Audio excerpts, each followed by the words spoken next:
ஒரு பெரிய பீட்ரூட் எடுத்துக்கலாம். எடுத்து அதோட தோலை முதல்ல சீவி அதுக்கப்புறமா சின்ன சின்னதாக கட் பண்ணி எடுத்துக்கலாம். அதை ஒரு மிக்ஸி ஜாருக்கு மாற்றி 1 டம்ளர் தண்ணி ஊற்றி நல்லா நைஸாக அரைச்சி எடுத்துக்கலாம். இப்போ நம்ம அரைச்சதை ஒரு துணியோ இல்லை வடிகட்டியோ வச்சு நம்ம இதே போல் சாறு மட்டும் தனியாக எடுத்துக்கலாம். இது கூடவே மிக்ஸி ஜார் அலாசின தண்ணியும் நம்ம சேர்த்துக்கலாம்.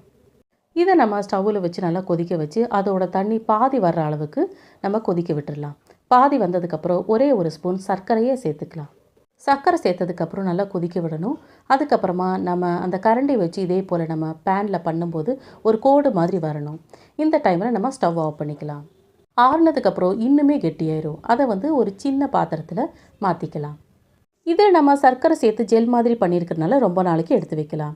இதிலேருந்து ஒரு துளி எடுத்து நம்ம தண்ணீரில் கலக்கலாம். இந்த நேச்சுரல் ஃபுட் கலரை நம்ம கேக், கேசரி இந்த மாதிரி டிஷ்ஷஸ் பண்ணும்போது யூஸ் பண்ணிக்கலாம். தேங்க்யூ.